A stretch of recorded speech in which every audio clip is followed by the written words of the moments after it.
오늘 하나님 주시는 말씀은 고린도전서, 신약성경 고린도전서 1장 4절에서 9절 말씀입니다. 고린도전서 1장 4절에서 9절 말씀 제가 봉독해 드리도록 하겠습니다. 그리스도 예수 안에서 너희에게 주신 하나님의 은혜로 말미암아 내가 너희를 위하여 항상 하나님께 감사하노니 이는 너희가 그 안에서 모든 일 곧 모든 언병과 모든 지식의 풍족함으로 그리스도의 증거가 너희 중에 견고하게 되어 너희가 모든 은사의 부족함이 없이 우리 주 예수 그리스도의 나타나심을 기다림이라. 주께서 너희를 우리 주 예수 그리스도의 날에 책망할 것이 없는 자로 끝까지 견고하게 하시리라. 너희를 불러 그의 아들 예수 그리스도 우리 주와 더불어 교제하게 하시는 하나님은 미쁘시도다. 아멘.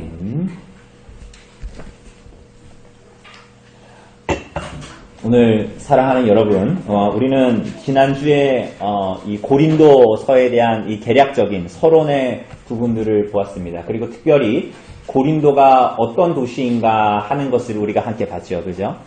당시에 이 고린도는 방탕함의 대명사로 불리던 곳입니다. 그래서 코린티아자인이라는 말이 있을 정도로, 코린티아자인이 무슨 뜻이라 그랬죠? 고린도인처럼 산다라는 의미예요. 그러니까 그런 말을 할 정도로 그 도시와 그 도시에 사는 사람들, 여러 가지 언어와 문화와 인종들이 뒤섞여서 무법하고 거칠고 음란한 도시, 그 대명사, 당시에 그 대명사가 바로 이 고린도라는 도시였습니다. 그러나 하나님께서 우리가 아는 대로 하나님께서 그 고린도에 하나님의 교회를 세우셨습니다. 그죠? 그 고린도에 하나님의 교회를 두셨습니다. 그 사람들은 아담의 후손들이 다 그런 것처럼 스스로 하나님을 찾지도 않았고 하나님을 부르지도 않았고 오히려 스스로 하나님과 하나님의 뜻을 대항하고 거역하여서 자기가 스스로 옳다 하는 바에 따라서 살았던 사람들이지요. 그러나 하나님께서 그들을 그 고린도에 있는 고린도 교회를 거룩하게 하셨습니다. 거룩하게. 여러분 거룩하시죠? 그죠? 거룩하다.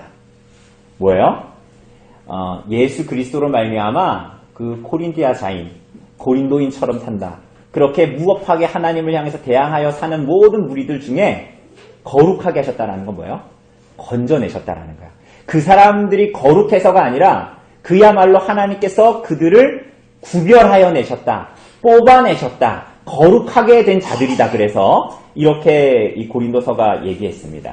그래서 우리가 지난주에 본문에 보면 고린도에 있는 하나님의 교회다라고 부르고 그리스도 안에 거룩하여진 자들이라고 하고 성도라 부르심을 받은 자들이다라고 사도는 이 고린도 교회 성도들을 부르고 있는 것을 볼 수 있습니다. 오늘 사랑하는 여러분, 이 고린도에 있었던 고린도 교회에 있었던 사람들, 그리고 오늘 이곳에 살아가고 있는 여러분과 저와 같은 자들이 그렇게 불릴 자격이 있습니까? 하나님의 거룩한 자들이다, 하나님의 속한 자들이다, 거룩하여진 자들이다라고 불릴 자격이 없지요. 그런데 어떻게 그 일이 가능해졌다고 얘기합니까? 오늘 이 사도는 이 1절에서부터 10절까지의 짧은 본문, 지난주 본문까지 합해서 이 9절 사이에 이 짧은 본문에서 10번이나 반복해서 예수 그리스도의 이름을 반복해서 말합니다. 여러분, 우리가 대화를 하다 보면 어떤 사람하고 이야기하다 보면 그리고 어떤 강의를 혹은 제가 설교를 하거나 오후 모임을 하다 보면 사람들과 또 대화를 하다 보면 사람들이 강조하고 싶은 말은 어떻게 돼요? 이 대화를 하면서 그 이야기들이 계속 어떻게 돼요? 부부싸움 할 때, 부부싸움 하다 보면, 그게 아니라 얘기하면서 계속 반복되어지는 거, 그게 아내나 남편이 서운한 지점이잖아요. 그죠? 오늘 사도는 이 본문의 시작을 하면서 계속 그 바울이 하고 싶은 얘기, 고린도 교회를 향해서 하고 싶은 얘기가 있어요. 그가 하고 싶은 말의 요지와 기초와 근원은 뭐예요? 하나님의 아들 예수 그리스도시라는 거야. 그래서 우리는 그분의 이름 안에서 그리스도와 그분의 사역 안에서 어떻게 되는 거예요?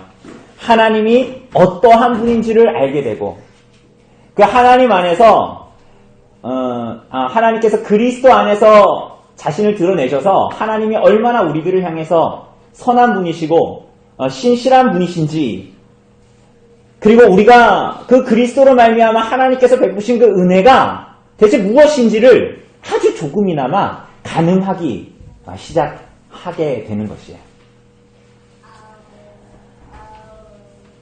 오늘 우리가 보는 본문의 시작인 4절을 보십시오. 그래서 뭐라 그럽니까? 그리스도 예수 안에서 너희에게 주신 하나님의 은혜로 말미암아. 은혜로 말미암아. 은혜. 우리가 흔하게 은혜라는 말을 쓰지요. 그래서 어떻게 보면 이 은혜라는 말이 본의하고 다르게 굉장히 하찮은 것으로 무감하게 쓰여질 때가 많습니다. 우리의 대화에서도 막 교회의 용어들 중에 하나가 은혜잖아요. 우리도 오늘 주일에 하루 종일 지내다 보면서 서로 대화할 때 은혜라는 말 굉장히 많이 할걸요. 근데 이렇게 너무나 중요하지만 너무나 흔하게 써서 은혜라는 말에 대해서 굉장히 이제 무감하죠. 그죠? 그래서 우리는 그냥 나에게 좋은 느낌이 있고 뭔가 좋은 일이 벌어지면 그걸 이제 다 은혜다라고 우리가 얘기하지 않습니까? 여러분 근데 은혜가 뭡니까? 은혜. 여러분 은혜라고 말할 때 그 은혜라는 말은 하나님으로부터 거저 부여받은 호의나 선물이에요. 뭐라고요?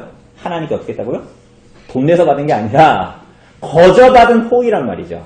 그런데 더 중요한 건 뭔지 아세요? 더 중요한 건 여러분 선물을 줄 때 어떤 사람에게 줘요? 원수 같은 놈한테 줍니까? 아니 여러분이 선물 줄 때 생각을 해보세요. 원수 같은 놈한테 선물을 줍니까? 원수 같은 놈이 생일이라서 선물을 줍니까? 그렇지 않죠? 하나님께서는 원수 같은 놈들에게 거저 베푸시는 호의와 선물, 그게 바로 은혜예요. 그러니까 받을만 하지 않은 자격과 조건이 전혀 없는 오히려 정반대로 나아가는 그 하나님의 뜻과는 정반대로 나아가는 자들에게 거저 베푸시는 호의나 선물, 그게 바로 뭐라고요? 은혜예요. 그런데 여러분 생각해 보세요. 거저 주신다고 하니까 그게 값어치가 있는 것 같아요? 없는 것 같아요? 없어 보이죠? 그럼 여러분이 저한테 가끔 선물 주시면 그냥 여러분들 안 쓰는 걸 저한테 주는 거네요? 여러분 그 값어치 없다는 말이 아니죠. 너희에게 주신 하나님의 은혜가 어디로부터 주어졌다고 말합니까? 본문에 보면 4절에 보면 그리스도 예수 안에서 주어졌다라고 말합니다. 그러니까 이게 무슨 얘기예요? 하나님께서 거저 주시는 은혜는 그냥 가치 없는 것이 아니라 너무나 놀라운 가치로 지불된 거예요. 그게 뭐냐? 하나님께서 여러분과 저에게 거저 주신 호의를 다 그 값을 지불하신 거예요. 누구를 통해서? 그 아들 예수 그리스도를 보내셔서 우리의 죄를 대속해서 십자가의 대속, 우리들을 향해서 대신 그 값을 지불하심으로 말미암아 그 모든 값을 지불하신 그 선물과 호의를 여러분과 저에게 허락하셨다라는 것입니다. 여러분, 하나님께서 그 아들 예수 그리스도를 보내셔서 여러분과 저에게 하나님의 은혜가 주어졌다라는 것은 반대로 생각해보면 여러분과 제가 어떤 사람인가 하는 것을 말해주는 것입니다. 하나님의 은혜의 크심을 우리는 볼 수도 있지만 반대로 그 선물을 받기에 합당하지 않은 여러분과 저, 무가치하고 무능하고 하나님을 향해서 불가능한 죄인이기 때문에 하나님께서 그 아들을 주시면서까지도 거저 우리들에게 호의와 선물을 베푸셔야 했던 여러분과 저의 자리도 동시에 보여주는 것입니다. 하나님의 선물을 받을만 하지 않은 사람들, 사실 전혀 그럴 가치도 없는 사람들, 별 수 없는 죄인들, 끊임없이 불신앙하고 하나님을 대적하여 살아가는 멸망당할 죄인들임에도 불구하고 하나님께서 그 아들을 주심으로 우리들에게 은혜를 베푸셨다. 그 자리가 바로 고린도 교인들이 교회로 있는 자리이고 오늘 여러분과 제가 이 땅의 언별리에 강릉에 교회로 있는 자리라는 것이에요. 그 은혜의 자리. 그래서 바울은 그리스도 예수라는 말을 계속적으로 반복합니다. 여러분과 제가 그리스도 안으로 부름받지 못했다면 예수 그리스도의 이름으로 부름받지 못했다면 우리가 어떻게 하나님의 선하심을 알 수가 있겠습니까? 그죠? 그래서 그 모든 은혜가 그리스도 안에서 발견된다라고 사도는 말해요. 우리가 우리 노년부 그래서 모임할 때 가끔 얘기할 때 자꾸만 우리 노년부 모임은 항상 공부를 하고 막 성경을 공부하고 교리를 공부하고 끝나고 얘기하는 게 항상 뭔지 아세요? 이렇게 공부하는 목사님, 우리 성도님들 너무 착하셔가지고 저한테 칭찬을 해주면서 목사님 항상 이렇게 가르쳐 주시는데 이렇게 잘 가르쳐 주시면 뭐예요? 제가 다 잊어버려요.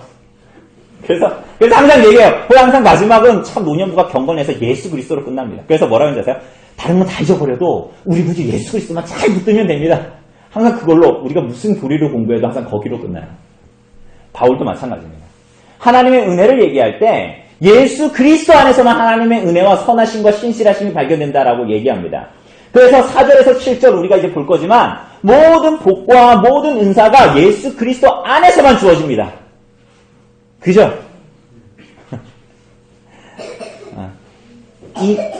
이만희 안에서 주어지는 게 아니에요. 그리스도 예수 안에서만 모든 은사와 복이 주어집니다.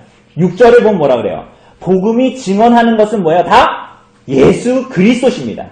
7절과 10절을 보면 사도 바울은 고린도 교회에 호소할 때 그리스도의 이름으로 호소합니다. 7절을 보면 예수 그리스도의 다시 오심을 기다리는 거예요. 9절을 보면 그리스도인들의 삶은, 모든 성도의 삶은 예수 그리스도의 아들 되심에 공동으로 참여함으로 가능해지는 것입니다.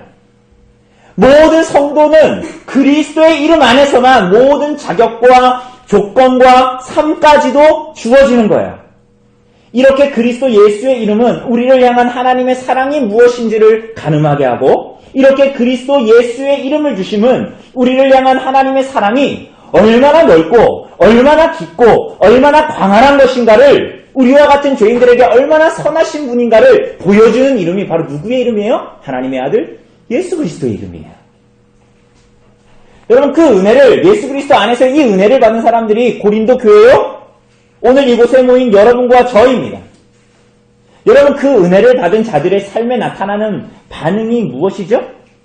무엇이어야 합니까? 그러면 그 은혜를 받은 사람들의 삶의 반응이, 우리는 그것을 바울을 통해서 알 수 있어요. 바울, 오늘 사도 바울 말이죠. 4절 하반절을 보면 바울이 무엇이라고 합니까? 뭐라고 해요? 그 은혜에 대한 반응이 뭐예요? 4절 맨 마지막에 보면 감사한 거야. 여러분, 하나님의 은혜를 받은 여러분, 감사하며 사십시오. 감사하며 살아야 돼요. 그런데 정말 중요한 게 뭐냐면 사도가 왜 감사하냐는 거야. 여러분, 그게 더 중요해요. 아유, 나 은혜를 받았으니까 감사하지 뭐. 여러분, 다 절간에 가도 다 그때 부처한테 감사하는 사람들이 다 모여 있어요. 여러분의 왜 감사하냐는 거야. 왜 감사합니까? 예수 그리스도를 주심으로 하나님의 값없이 은혜를 받은 오늘 성도 여러분, 여러분은 뭐 때문에 감사하고 있습니까? 내가 건강한 거? 내가 무탈한 거? 내가 편안한 거? 내 삶의 인생의 편안함? 내 삶의 행운처럼 주어진 복들? 내 삶의 어려움이 극복된 거? 여러분, 그것 때문에 감사하십니까? 물론 그것도 감사해요. 그런데 그것은 감사의 근본이 아닙니다. 우리가 정말 성도가 감사해야 될 주제는 거기에 있지 않아요. 바울이 무엇 때문에 감사하죠? 잘 보세요, 4절을. 그리스도 안에서 하나님의 은혜로 부름을 받은 고린도 교회 성도들에게 하나님께서 부어주신 부요와 풍요함 때문에 감사하는 것입니다. 뭐라고요? 이 세상에서 찾아볼 수 없는 유의 감사입니다. 뭐라고요? 나에게 주신 것 때문에가 아니에요. 그리스도 안에 지체된 자들, 고린도 교회가 그리스도로 말미암은 복 때문에 그 풍요와 부요를, 그리스도 안에서의 복을 맛보기 때문에 바울이 감사한 거예요. 여러분, 이게 성도의 감사입니다. 여러분, 이것이야말로 우리가 앞으로 고린도서를 쭉 보면서 반복해서 보게 되는, 세상으로부터 건진받은, 고린도에서 건진받은 사람들, 세상에서 볼 수 없는 자들의 구별된 삶, 거룩의 열매입니다. 오늘 사랑하는 여러분, 그리스도로 말미암아 구원받은, 은혜로 구원받은 모든 사람들은 더 이상 자기 자신에게 함몰된 삶을 살기를 포기한 자들입니다. 자기에게 주어진 어떤 것으로 인해서 감사했다가 내 삶에 어떤 것을 잃어버리면 다시 불평했다가 다시 감사하지 않았다가 여러분 그것이 그리스도의 삶이 아니에요. 그것이 그리스도인의 삶의 골 목표가 아니에요. 오히려 그것과 구별되어서 그리스도의 몸인 교회가 그 복음의 복을 누리고 그래서 그리스도의 몸인 교회가 이 세상에서 든든하여져 가고 그리스도 안에서 한몸된 자들이 하나님의 은혜로 돈이 많아지고 건강해지고 그게 아니라 그들이 그리스도 때문에 내가 가난해도 하나님께 만족하고 내 삶에 어떤 것이 부족하고 약함과 빈 곳이 있어도 그리스도가 나에게 있기 때문에 그 그리스도로 말미암는 복음 때문에 만족해하는 그 복음의 부요함과 풍요함 그것을 즐거워하고 기뻐하는 것. 그래서 하나님께 감사하는 삶이 우리 사랑하는 여러분 성도의 삶입니다. 하나님께서 그곳으로 여러분과 저를 데려가려고 하시는 거예요. 우리 인생의 여정이 거기에 의미가 있어요. 여러분과 저요. 승민 형제가 하다 못해서 중고차를 뽑았는데 그것 때문에 우리들이 기쁘고 그죠? 감사하고 그런 것이 아니라 이 모든 삶의 여정이 내가 무언가 직장을 구하고 내가 무슨 일을 이루었고 그래서 내 빚을 갚아가고 내가 그래서 무언가를 이루었고 그것이 감사의 조건과 감사의 삶이 아니라는 거야. 그 목표가 여러분과 저의 삶이 거기에 있지 않아요. 그죠? 사랑하는 여러분, 성도들이 오늘 사도는 고린도 교회의 풍성함 때문에 감사합니다. 고린도 교회에 예수 그리스도의 복음이 있기 때문에 감사합니다. 전혀 새로운 삶의 방식, 전혀 세상에서 찾아볼 수 없는 은혜의 삶의 방식입니다. 전혀 이 세상에서 우리가 흔히 보게 되는 인생과 결이 다른 감사의 삶을 추구하는 것이 바로 그리스도의 교회의 삶이지요. 여러분, 이 하나님의 은혜로 그 복음의 부요함으로 많은 은사들이 고린도 교회에 실제로 나타났습니다. 그래서 어떤 결과가 나타났어요? 5절을 보면 뭐라 그래요? 5절 하반절에 보면 모든 언변과 모든 지식에 어떻게 했다고요?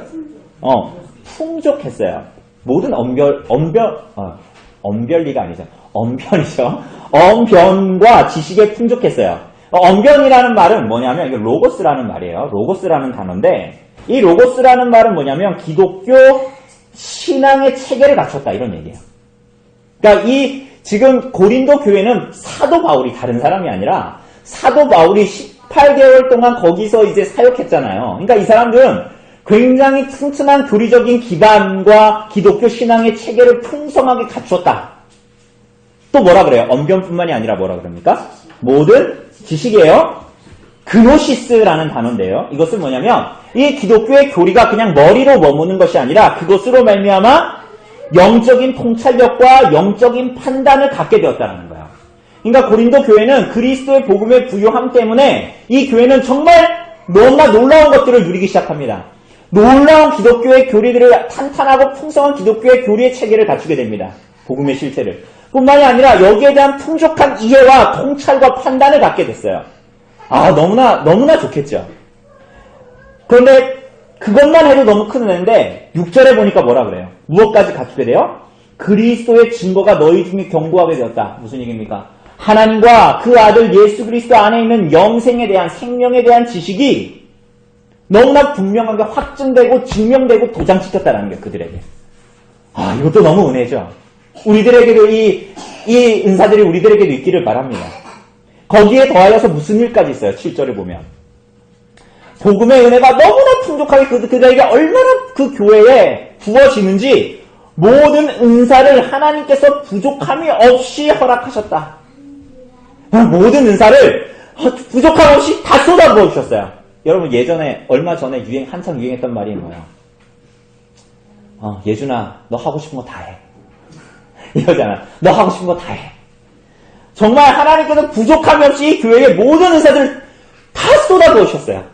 정말 이 본문을 읽으면서 정말 우리 교회 하나님께서 이러한 놀라운 은혜와 은사들을 부어주시기를 정말 소원하는 마음이 들었습니다. 사랑하는 여러분, 그런데 우리가 여기서 기억해야 될 것이 뭡니까? 이 모든 것이 고린도 교회 교인들이 열심히 해서 성취된 것이 아니에요. 그러니까 그리스도의 복음을 내가 예수님을 믿었습니다. 그 다음에 이제 내가 이제부터 그것을 기반으로 해가지고 마중물을 해가지고 열심히 뛰어가지고 내가 성취한 것이 아니라는 거예요. 4절에서도 하나님의 은혜는 주어졌다라고 말합니다. 여러분, 그 사람들이 붙든 게 아니라 주어졌다라고 말하죠. 5절에도 모든 언병과 모든 지식이 어떻게 됐다? 풍족함으로라고 나와 있지만 풍족하게 하셨다라는 거예요. 이 원어의 말은. 그러니까 이게 그들이 열심히 해서 언병과 지식을 구비한 것이 아니라 풍족하게 하나님께서 허락해 주셨다. 이렇게 말합니다. 그래서 우리가 이후에 보겠지만 4장 7절에서 바울이 말하기를 내게 있는 것 중에 받지 아니한 것이 무엇이냐 이렇게 물어요. 이렇게 말해요. 뭐라고요? 고린도 교인들을 향해서 사도가 너한테 있는 것 중에 하나님께 받지 않은 게 대체 뭐냐? 이렇게 얘기합니다. 바울은 이 모든 것들을 하나님께서 고린도 교회에 허락하셨기 때문에 은혜에 감사합니다. 사랑하는 여러분, 이 모든 것들이 풍족하게 부족함 없이 주어졌습니다. 이들은 어떻게 반응합니까? 이들은 놀랍게도 이 모든 것들을 무의로 돌리려고 합니다. 하나님께서 그들에게 주신 은혜를 헛되게 합니다. 어떻게 해요? 그들에게 주신 모든 언병과 모든 지식, 십자가에 도와 하나님의 지혜를 그들에게 주셨는데 그것이 그들에게 다 잊혀지고 그들에게 주신 모든 은사는 고린도 교회를 하나 되게 하지 못하게 하는 분쟁의 도구가 돼버리고 맙니다. 어떻게 해요? 하나님께서 놀라운 은사들을 주셨다 그랬죠. 언병과 지식을 주셨어요. 막 기독교 교리를 내가 뭐 웨스트민스터 소요리 문답, 막 하이델베리크 대요리 문답, 뭐 도르트 신조 다 빼고 있어. 그것을 어떻게 해요? 그걸로 뭐 해야 돼요? 지체들을 섬기고 연약한 자들을 도와주고 그리스도의 교회를 든든하게 하여 그리스도의 교회의 몸을 온전하게 하는 데 써야 되죠. 그런데 이들이 어떻게 해요? 자기에게 주어진 은사를 들어 자기를 자랑하기 시작합니다. 나 이런 거 갖고 있어! 라고 누가 말하겠어요. 여러분들 가운데 하나님께 주신 은사를 가지고 있으면 나 이런 거 가지고 있어. 니 없지? 거봐. 너 좀 기도 좀 해야 돼. 이런 사람 없잖아요. 그런데 어떻게 해요? 이 사람들은 그렇게 무식한 방법을 하지 않아서 세련되게 했지. 어떻게? 그거 갖고 있지 않은 사람들을 은근히 까기 시작하는 거예요. 무시하는 거예요. 약한 자들을 경시하고 가벼이 대하고 그렇게 자기를 드러내고 뽐내고 자랑하기 시작합니다. 그렇게 해서 하나님께서 그들에게 주신 지식은 그들을 하나님과 사랑 앞에서 교만하게 만들어버렸습니다. 그렇게 그리스도의 증거는 그들에게 경고하게 되기보다는 실제로 그들의 삶에서는 복음이 부인됨으로 말미암아 그리스도의 영광을 다 가리게 만들었고 심지어는 그들이 예수 그리스도의 다시 오심을 간절히 소망했지만 그리스도의 재림에 대한 소망까지도 다 어그러져 버리는 다시 신앙의 기초를 배워야 하는 그런 지경에 이르게 됩니다. 이상하죠? 어떻게 이런 일들이 발생할 수 있을까? 이 놀라운 은혜를 부어주신 교회. 사랑하는 여러분, 이 일이 어떻게 시작되었다라고 말합니까? 그들이 그리스도 안에서 은혜를 받았는데 그 은혜로 구원받은 자라는 사실, 자기가 그리스도의 십자가의 대속의 사건으로 말미암아 구원받은 은혜를 받았다라는 그 자리에서 벗어나기 시작할 때 이 일들이 벌어지기 시작합니다. 여러분들이 구원받은 것이 선물이 아니라 여러분의 어떤 자격과 조건으로 여기기 시작할 때, 그래서 여러분의 어떤 공로로 무엇인가를 이루고 여러분의 열심으로 무엇인가를 가졌다라고 생각하기 때문에 그것을 가지지 못한 자들을 향해서 교만해지고 그들을 가벼이 여기고 그들의 삶과 언행으로 그들을 경시하고 가벼이 여길 때 그 일들이 이미 나타나고 있는 거야. 은혜의 자리에서 벗어났다라는 증거입니다. 그죠? 우리 예찬이가 감기 걸린 거 어떻게 알아요? 에? 바이러스 피 검사해가지고 알아요? 기침하는 걸로 알잖아요. 그들의 삶이 나타나는 것을 그들이 은혜의 자리에서 벗어나고 있다는 것을 알게 돼요. 그것을 우리들은 어떻게 알 수 있을까요? 여러분 오늘 주일날 거의 대부분 우리 손동아 집사님도 이제 수술이 어느 정도 이제 아직 완쾌되지 않았지만 어느 정도 예배의 자리에 올 수 있어서 오늘 오시지 않았습니까? 여러분이 주일 예배에 보이지 않는 사람들을 향해서 주일에 교회당으로 오지 않는 사람들을 향해서 관심과 사랑과 염려. 왜 그 성도가 오늘 예배에 오지 않았을까? 관심과 사랑과 염려가 아니라 정죄의 마음이 들기 시작할 때 여러분은 여러분이 은혜로 구원받았다라는 것을 잊기 시작한 자리에 이미 있게 된 거예요. 왜? 신앙생활 그렇게 하면 돼? 그 집사람들. 여러분이 고린도나 니느웨에 살던 어떤 사람들이 복음을 듣는다라는 것을 불편해하기 시작할 때 여러분들은 이미 어디서부터 여러분들이 왔는지를 잊어버리기 시작한 거예요. 여러분은 어떤 자격이 있어서 조건이 있어서 여기에 있느냐 생각하기 시작한 겁니다. 복음 사역을 할 때 복음을 받아들이지 않는 자들을 향해서 긍휼과 자비의 마음이 아니라 요나가 니느웨에 가서 반쪽짜리 심판을 선언한 것과 같이 여러분은 여러분이 받은 구원이 은혜가 아니다라는 것을 스스로 사실은 증명하고 있는 거야. 우리 가끔 이게 전도사역 지난주에도 했지만 가끔 이번에 그런 분은 없었지만 저를 놀라게 하는 분이 있어요. 막 복음을 전도를 했는데 안 받아들이니까 아이 거봐 이런 사람들은 복음을 안 믿는다니까. 그거를 막 그 사람들 앞에서 그런 얘기를 하더라고요. 이미 자신이 어디서부터 왔는지를 잊기 시작하는 자리에 그 사람이 있는 거야. 말로는 복음을 말하지만 여러분의 삶에 하나님께서 여러분에게 허락하신 모든 은사를 들어서 그렇지 않은 자들을 멸시하거나 혹은 영적으로 어린 자들을 가벼이 여기거나 혹은 그 은사들로 그리스도의 교회를 온전히 하고 지체들을 세우는 일에 여러분의 삶에 주신 모든 것으로 그리스도의 지체들과 교회를 세우려고 사용하지 않을 때 오히려 그 은사들을 발휘함에 있어 그리스도의 몸인 교회를 와해시키고 지체들의 마음을 상하게 하고 상처를 줌으로 그리스도의 몸인 교회를 와해시키기 시작할 때 가장 하나님께서 귀하게 주신 선물과 은사들을 가장 못되게 사용하는 것입니다. 자신이 은혜로 부름받고 구원받았다는 것을 잊기 시작하는 자리가 바로 그 자리입니다.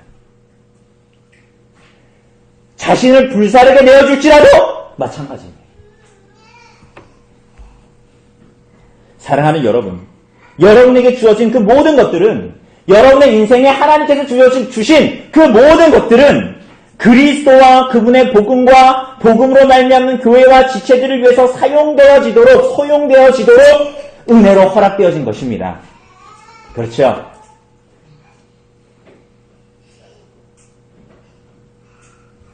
그것을 오해했던 고린도 교회의 성도들은 그것으로 서로를 비교하기 시작했습니다.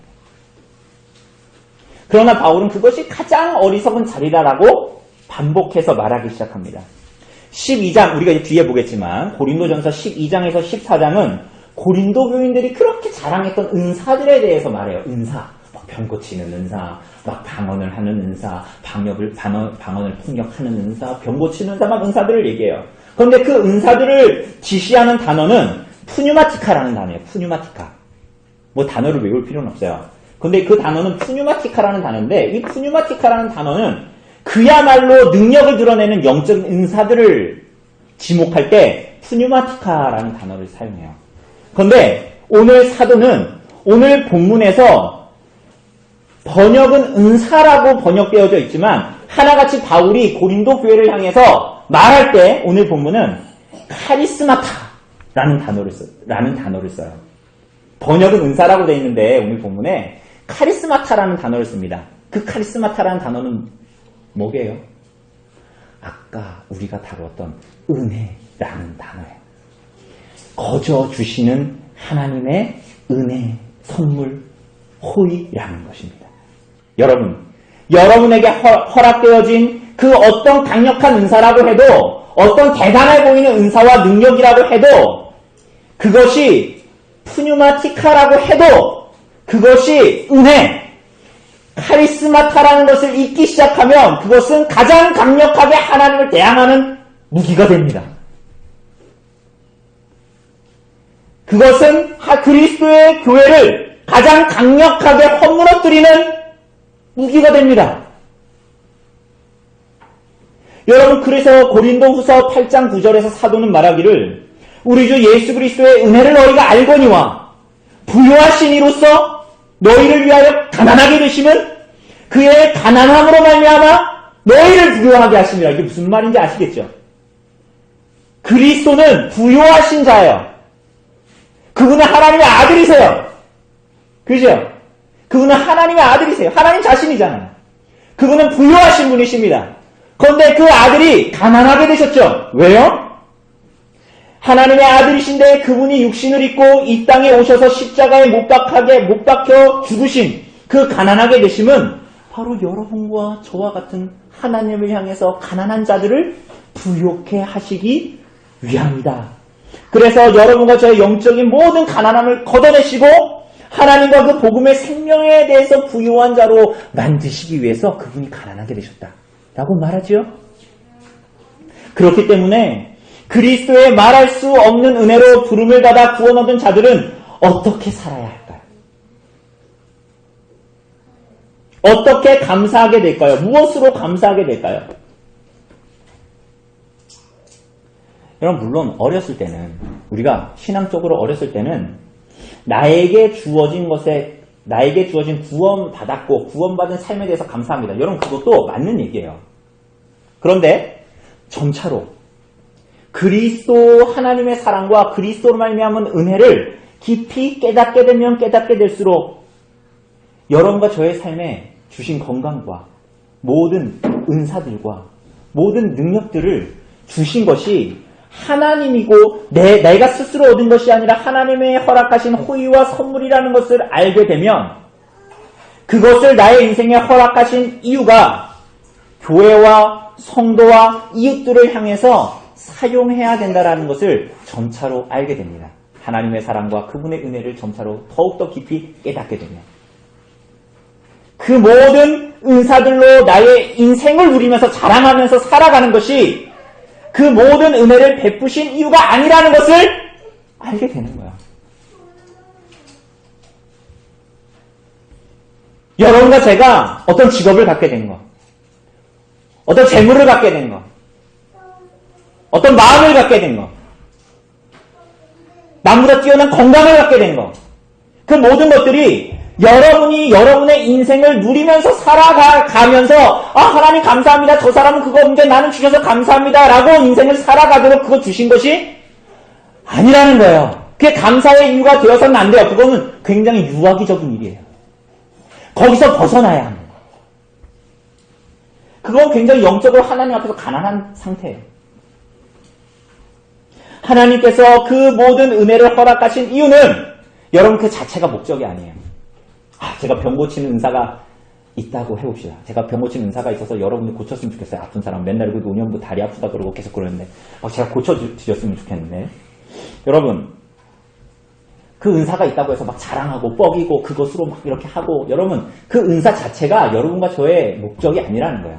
하나님께서 그 은사를 주신 목적이 그렇게 자랑하면서 살라고 여러분과 저에게 주신 목적이 아니고 은사를 주신 것마저도 궁극의 목적이 아니에요. 우린 자꾸 이런 생각하잖아요. 내가 이렇게 열심히 신앙생활하고 이렇게 헌금하고 이렇게 기도했으니 이것을 주겠다라고 하나님이 주신 것이 나의 은사다 라고 우리는 자주 오해합니다. 여러분 그렇지가 않아요. 오히려 그 모든 것을 은혜로 허락하셨고 그래서 그것으로 복음과 성도와 교회와 이웃을 섬기면서 살아가는 것이야말로 십자가의 그리스도를 드러내는 방법입니다. 그것이 여러분과 저에게 은사를 주신 생명을 주시고 건강을 주시고 돈을 주시고 직업을 주신 하나님의 목적이에요. 은사는 일시적인 것이지만 그렇게 그리스도의 십자가를 자랑한 것이야말로 영원한 것입니다. 그 은사는 다 사라질 거예요. 그 은혜를 하나님의 뜻대로 사용하여 살아가는 것이 은사의 궁극적인 목적입니다. 여러분, 오늘 사랑하는 여러분, 여러분의 인생의 목적이 뭡니까? 소유리문답, 일문답이 말하는 거 말고 그 우리들의 입에 외우는 그 말들 말고 우리들의 입에 달린 그 말 말고 여러분의 삶은 여러분의 인생의 목적이 무엇이라고 말하고 있습니까? 여러분의 삶의 목적이 무엇이라고 여러분의 삶이 증언하고 있냐는 거예요. 여러분은 여러분의 삶에 허락되어진 모든 은혜들을 어떻게 사용하고 있습니까?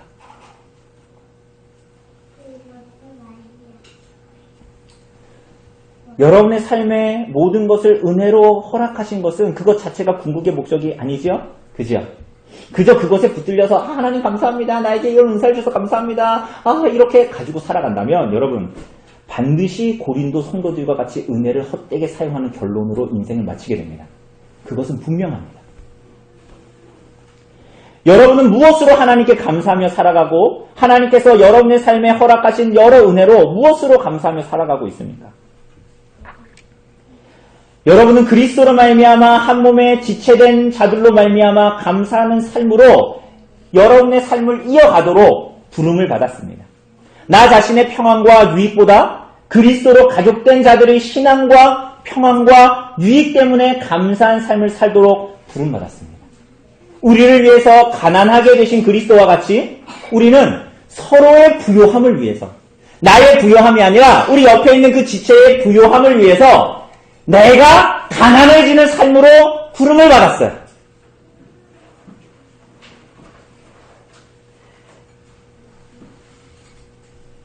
앞에서 보았다시피 그럴 수 있는 자원은 능력은 여러분과 저에게 없습니다. 그리스도께서 주신 은혜가 우리들을 그 지점으로 이끌고 가는 것입니다. 그렇게 나 자신에게 함몰되어지지 않고 그리스도의 지체들에게 자신을 내어주기 시작할 때 우리는 복음의 기쁨과 영광을 누리기 시작합니다. 여러분, 이게 성도의 삶에 놀라운 하나님께서 주시고자 하는 그 은사들의 목적과 이유입니다. 우리들의 삶에서도 우리는 그런 것들을 경험합니다. 여러분, 여러 가지 하나님께 기도해가지고 이것저것을 받으면 여러분 그것으로 기쁘던가요? 그것으로 막 복음의 영광, 막 우리가 그리스도의 모습을 닮아가고 드러내게 되던가요? 그렇지 않죠? 요상하게도 그렇게 하나님을 우상처럼 섬기기 시작할 때 그 사람이 그리스도의 명찰을 붙인 괴물이 됩니다. 교회는 다니는데 가장 하나님을 닮지 않은 사람으로 전락하게 됩니다. 오늘 사랑하는 여러분, 그리스도로 거룩하게 구별된 자들이 정말로 성령 안에서 거룩해져가는 것을 맛보고 즐거워하고 기뻐하는 삶을 조금씩 경험하도록 교회로 부르시고 은사들을 주시고 그 은사로 서로를 섬기게 하시는 거예요. 나의 부요함을 위해서 살아가는 것이 아니라 다른 지체들의 부요함을 위해서 살고 기꺼이 스스로 가난해지기를 소원하는 삶을 놀랍게도 살아가기 시작합니다. 사랑하는 여러분, 그래서 바울은 7절 하반절에서 무엇이라고 얘기하죠? 우리 주 예수 그리스도의 나타남을 기다림이라. 조금 더 정확하게 번역하자면 그러나 너희는 여전히 우리 주 예수 그리스도의 나타남을 간절한 마음으로 기다린다라는 말입니다. 우리는 그리스도의 은혜에 기대어 이 땅을 살아갈 때 이 땅에 잠시 허락하신 은사들을 붙들고 일시적인 것들을 붙들고 살려고 하지 않습니다.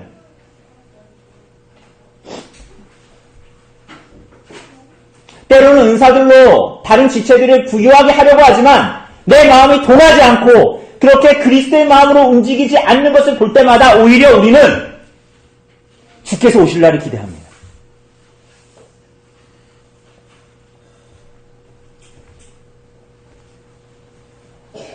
우리 청년들 카톡에, 청장연부 카톡에 제가 옛날에 그 중창단의 찬양을 하나 올렸는데 그 가사에 보면 주님은 토기장이라고 말합니다. 그분께서 그날 나를 온전하게 하실 거라는 거예요. 그분이 토기장이기 때문에 나를 그날 완전히 빚으실 거라는 거예요. 우리는 때로는 하나님께서 주신 은사와 은혜를 가지고도 섬겨야 하는 그런 대의를 가지고 있음에도 그렇게 하지 못할 때가 있죠. 그러나 주께서 우리들을 완전하게 하실 날을, 주께서 다시 오실 날을 여전히 기대하며 살아갑니다.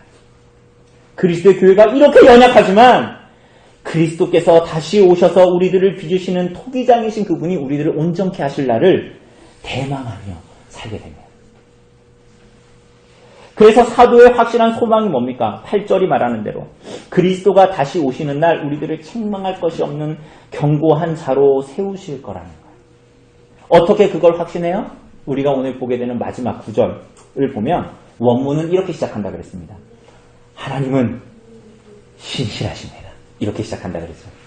하나님은 미쁘십니다.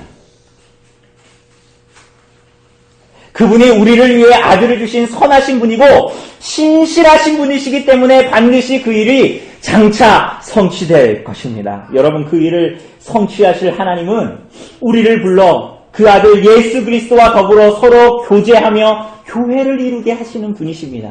2절에서 본 대로 그리스도로 말미암아 거룩하게 구별된 고린도에 있는 하나님의 교회로 시작하게 하시고 그 교회가 그리스도 안에서 그 교제와 연합과 사귐으로 인해서 참된 연합을 이루게 하셔서 그리스도의 교회가 성숙해져 가도록, 정말로 성숙해져 가도록 하십니다.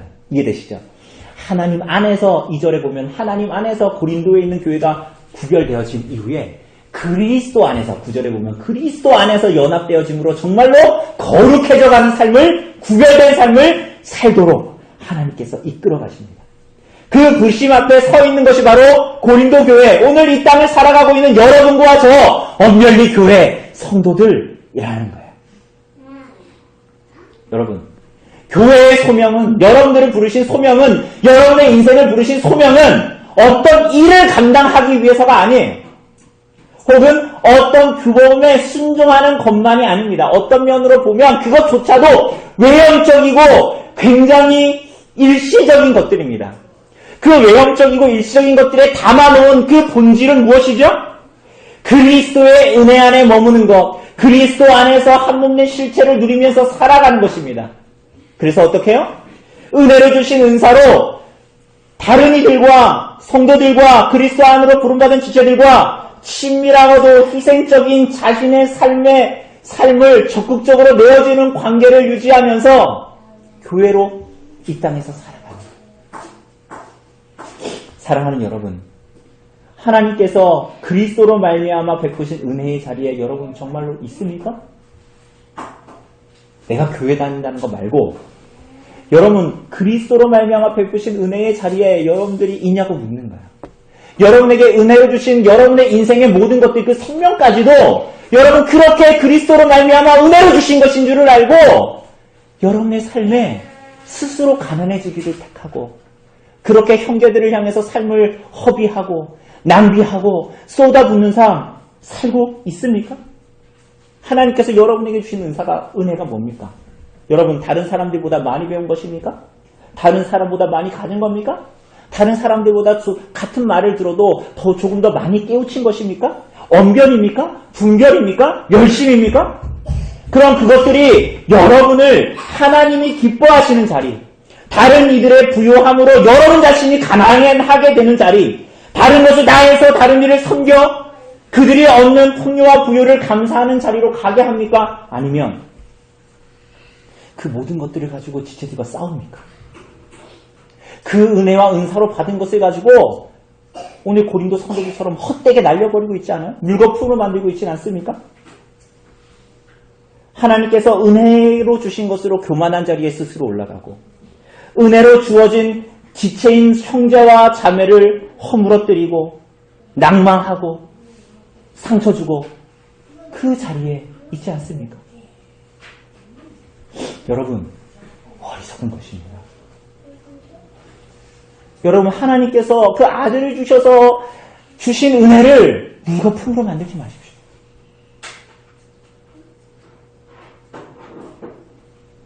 여러분 하나님 앞에 갈 때 무엇을 가지고 가겠습니까? 오늘 본문에 나온 대로 유별나게 뛰어난 지혜를 가지고 하나님 앞에 갈 것입니까? 지식을 가지고 갈 것입니까? 방언을 가지고 갈 거예요? 여러분, 그거 다 그 날에는 폐하여집니다. 유일하게 남는 것이 뭐예요?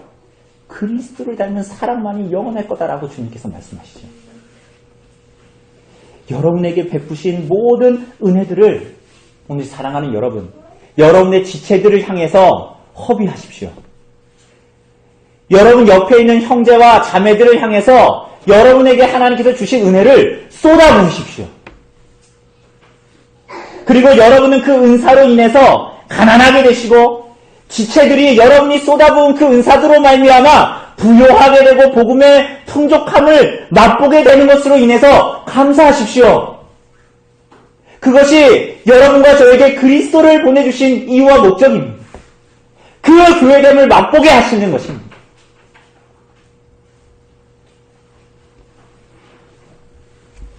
오늘 사랑하는 여러분, 그 은사들을 허락하신 이유는 여러분 놀랍게도 여러분들의 삶에 고난을 주신 이유와 동일합니다. 뭐라고요? 하나님께서 여러분에게 은사를 주셔서 이루시고자 하는 모든 목적은 사실 여러분의 삶에 이런저런 고난을 주셔서 이루시고자 하는 목적과 동일합니다. 어떻게 그렇죠? 하나님은 은사를 주셔서 나 자신을 자랑하는 게 아니라 성도들을 섬기게 하신다 그랬죠? 그래서 여러분의 부요함을 다 쏟아서 여러분 자신은 가난하게 됨으로 말미암아 그리스도를 담고 복음이 무엇인지를 맛보게 하실 것입니다. 그리고 어떤 사람들은 은사가 아니라 고난을 주실 것입니다. 어떤 사람에게는 우리는 이렇게 생각하잖아요. 하나님의 저 사람한테는 놀라운 은사를 주고 왜 나한테는 고난밖에 안 줘요? 여러분, 그 목적은 동일해요. 하나님은 은사를 주심으로 말미암아 그리스도의 복음을 맛보게 하고 그리스도의 영광을 드러내게 합니다.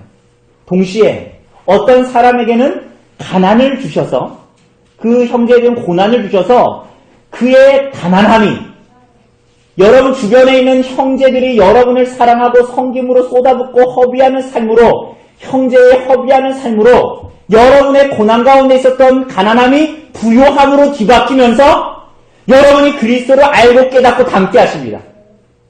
이해되세요? 그러니까 은사와 고난을 주시는 목적은 동일한 거예요. 여러분, 우리 교회에 어떤 사람은 부요하게 하시고 어떤 사람은 가난하게 하십니다. 왜 그렇게 하시죠? 왜 그렇게 하십니까? 그 모든 은사를 부유하게 주신 자를 통해서 스스로 가난하게 됨으로 말미암아 형제에게 모든 걸 쏘아 부음으로 말미암아 그리스도의 은혜를 더욱더 깊이 알고 그리스도를 닮는 자로 만드시고자 하는 목적이에요. 고난을 주신 이유는 뭐예요? 그 형제가, 그 부유한 형제가 그리스도의 지체 안에 있는 가난한 나에게 모든 것을 쏟아부음으로 말미암아 내가 그리스도의 지체라는 것을 알게 되고 그리스도께서 얼마나 그리스도의 교회에 은혜와 그 복됨을 주셨는가를 깨닫게 하셔서 그가 그 고난으로 말미암아 그리스도를 닮아가게 되는 거예요. 여러분, 그 놀라운 공동체가 그리스도의 교회, 이 땅에 두신 교회 공동체예요.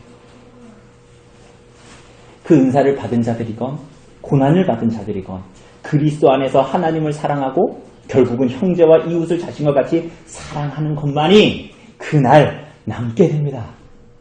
그날 하나님 앞에 가는 날, 그리스도께서 재림하는 날 우리는 그것만을 가지고 하나님 앞에 나아가게 됩니다. 그날 여러분이 자랑했던 은사, 지혜와 지식, 건강함, 돈, 모든 것들은 이 땅에 놓고 갑니다. 그날 그것들은 모두 다 폐하여집니다. 그리스도를 닮은 사랑만 가지고 하나님 앞에 나아가게 됩니다.